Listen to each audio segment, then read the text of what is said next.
Dancing Hands: How Teresa Carreno Played the Piano for President Lincoln. It was written by Margarita Engal and illustrated by Rafael Lopez. When you look at the cover, what can you see that she is doing? When Teresa was a little girl in Venezuela, Mama sang lullabies while Papa showed Teresa how to let her happy hands dance across all the beautiful dark and light keys of a piano. If you can see, they're playing piano together. Mama's watching them. Lullabies are a type of song normally for sleep. Row, row, row your boat or Twinkle, twinkle, little star are two examples of lullabies. At first, making music seemed magical, but Teresa soon learned that playing piano could be hard work. Sometimes she had to struggle to make the stubborn music behave as she practiced gentle songs that sounded like colorful birds singing in the dark, and light branches of a shade-dappled mango tree, and powerful songs that roared like prowling jaguars beside towering waterfalls in a mysterious green jungle. If Teresa felt sad, music cheered her, and when she was happy, the piano helped her share a burst of joy. By the time she was 6, she could write her own songs, and at 7, she performed in the peaceful chapel of a magnificent cathedral, playing hymns that shimmered like hummingbirds. That is, a cathedral is a type of church. This is where the bishop resides. If you look in the back, you can see a picture of a cathedral. Music was Teresa's delight, but suddenly, when she was 8, a war changed everything. Guns, blades, swords flashed, and poor Papa had to rush the whole family down to the seashore and onto a ship. Into a storm where wind howled, waves rolled, barrels tumbled, ropes snapped, and clouds bulked across the wild sky like angry mules. By the time the ship arrived in New York, Teresa felt lost. She was homesick. How could she ever play happy songs again in this unfamiliar country where she did not know a single friend? Few people spoke Spanish, and all around her curious strangers stared and whispered as if her whole family belonged in a museum of oddities. Have you ever been homesick? Look at her, she's all sad, and people are staring at her. That sure wouldn't help. Worst of all, there was fighting here, too. The horrible Civil War. North battling South as soldiers marched and newspaper boards hollered about victories, defeats, funerals, and fears. All of them are fighting again. Without a new piano, Teresa would have felt even more lonely, but soon she discovered that wherever one is, some people are friendly, drawn together by songs. Musicians came to her home, playing along while they listened to the dazzling notes of her dancing hands. Determined to improve, Teresa practiced graceful waltz and sonatas, becoming booming symphonies and lively folk songs, her strong hands accepting the challenge of life's many dark and light moods. Duets are super cool. You get to see people's unique take on the song, and yeah. Duets are when two or more people join together and play a song. So they sing together. Or they play instruments together. It's pretty cool. People began to call her the piano girl. Her picture was in the newspaper and on posters advertising conferences where she performed with great orchestras that invited her to play solos. Teresa triumphed in enormous theaters where children clapped and cheered while their parents stood up and tossed roses.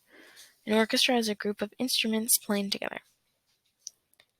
With her papa at her side, she traveled to elegant cities, and by the time she was 10, the piano girl grew so famous that she received amazing invitations, including one so special that she could hardly believe her eyes.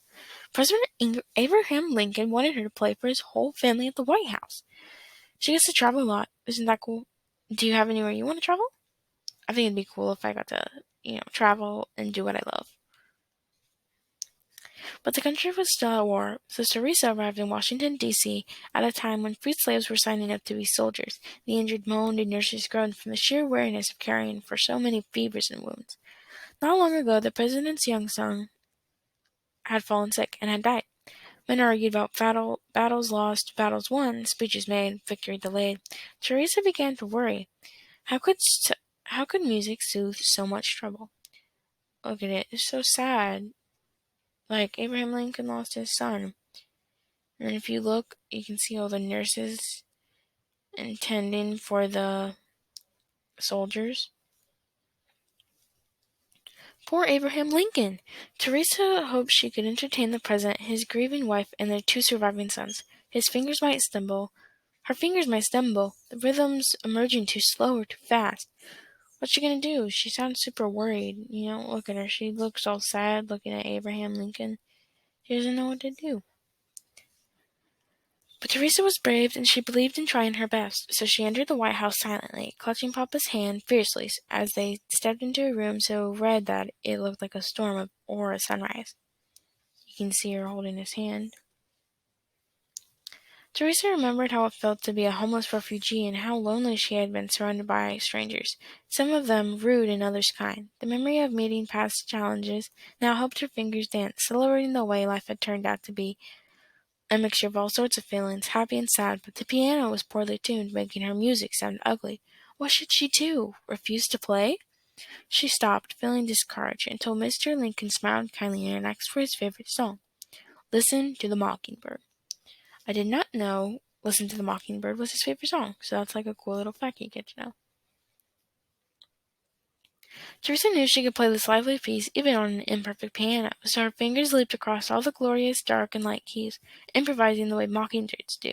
The melody changing as she went along. Music swirled, twirled, and soared on wings of sound. The president listened quietly to notes, and that rose swayed, rippled, and dipped like a bird in a blue sky above the green forest.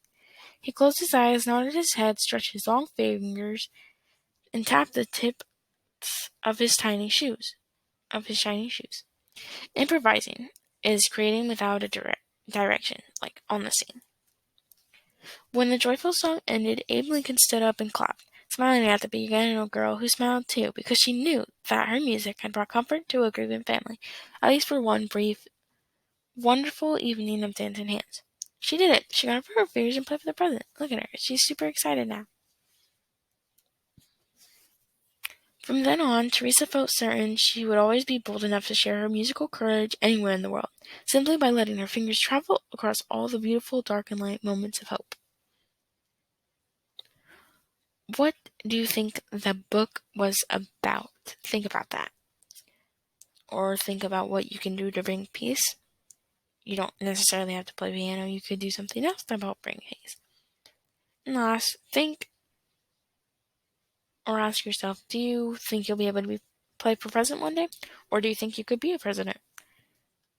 That is all.